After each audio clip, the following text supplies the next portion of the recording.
Is it a plagiarism of the Egyptian religions and Of Horus? course, Yeah. of course, but also even more pointedly, at the time that Christianity came into being in the Roman Empire, the primary religion of the ancient Roman Empire was called Mithraism. Mithraism was the worship of the sun, but the sun was personified in a god called Mithra. He was the sun, and he was referred to as God's son, and he had 12 helpers. Mithra in the ancient Roman Empire had 12 helpers. He had 12 followers. Yeah, the 12 months of the year, the 12 signs of the zodiac. So he had 12 followers, and he died, and on the third day he rose again, and died on the cross. On December 22nd, he rose on December 25th. Yeah, exactly. He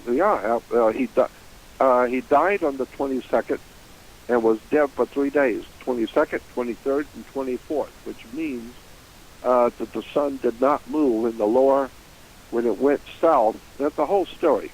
But when the sun goes south, it ends up on December 22nd hitting its lowest point in the southern sky.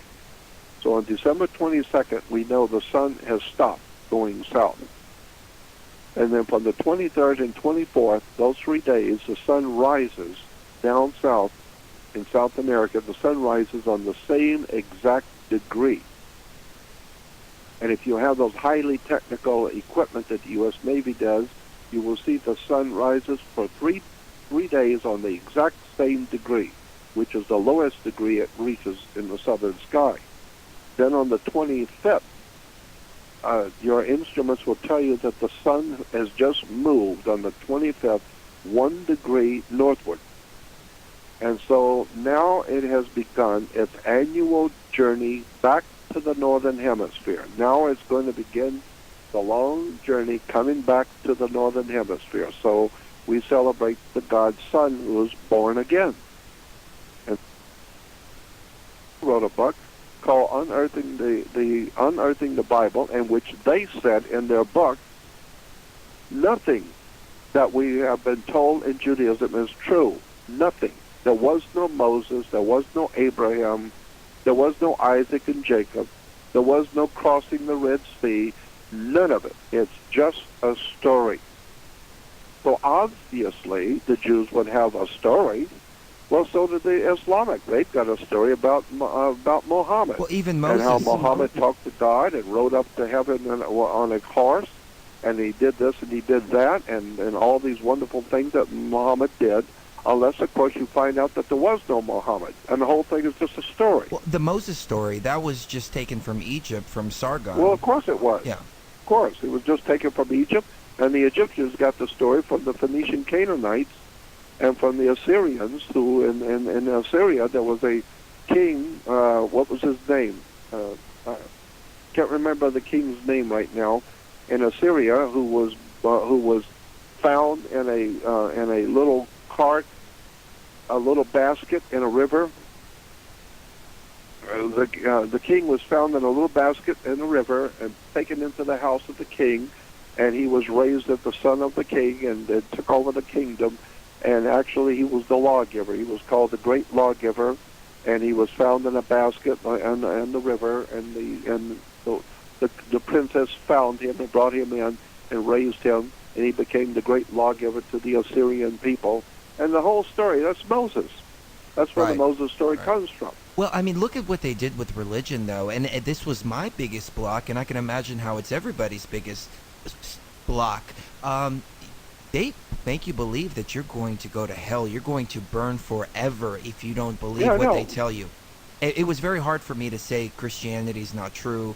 Everything that I've been told is a lie. And that was the last step. But once I crossed that over, my life changed significantly. Things started opening up. And then I'll find a piece of information, and then I'll hear the same thing from 3-4 different sources confirming it over and over and over again. Year-old's mind, this doesn't make sense. I'm going to burn in hell forever. You can't burn a spirit. And then I found out later on that hell is a Hebrew word, or a Phoenician word, which the Hebrews speak, Sheol.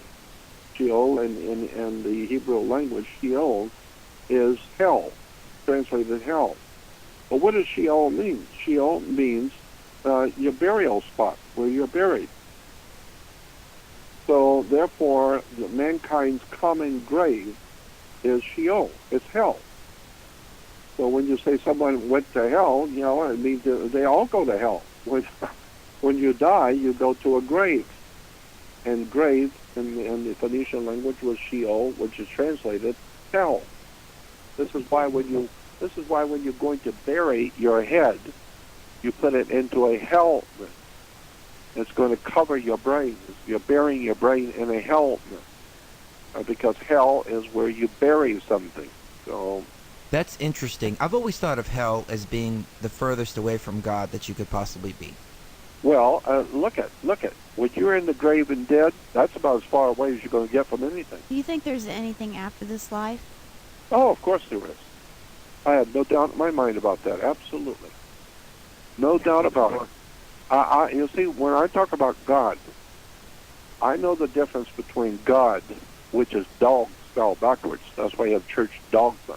I know the difference between God and dog and words and terms.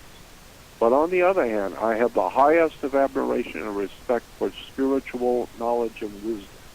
I am totally convinced, beyond the shadow of a doubt, that there is a very, very powerful, phenomenally brilliant, powerful presence in the universe that men have called God, the Great Spirit, the All-Father. I don't care what you call it. I don't care what name you give it and what language you come from. There is overwhelmingly obvious a divine, brilliant power in the universe that oversees all things. So that is supposedly the concept of God. Well, I don't have any problem with God.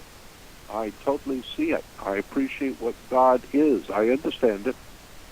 I just also understand your silly-ass churches and your synagogues are nothing more than 501c3 corporations and maritime admiralty, and it's all a bunch of gang wars. But when we talk about stuff that's out there in the universe, that's a highly divine power of the universe, I don't have any problem with that. I absolutely agree. No, it's not the greatest collection of facts. It's the greatest story ever told. And why? The Bible is the greatest story ever told because it's the only story that's ever been told. It's the same story that the Phoenician Canaanites were telling, the Sumerians, the Zechariah Sitchin, will tell you the same story the Sumerians were telling as the same ones the Greeks told, the same words the Romans told, is the same story that the British told, and today is the same story, so that's why it's called the greatest story ever told. It's just a story. Period. So the Bible does not say that God created man. There's nowhere in the Bible that specifically says God created man. It doesn't say that. Go back and read it correctly like a good lawyer would. Read it correctly. It says, God said, "Come, let us make man in our image after our likeness."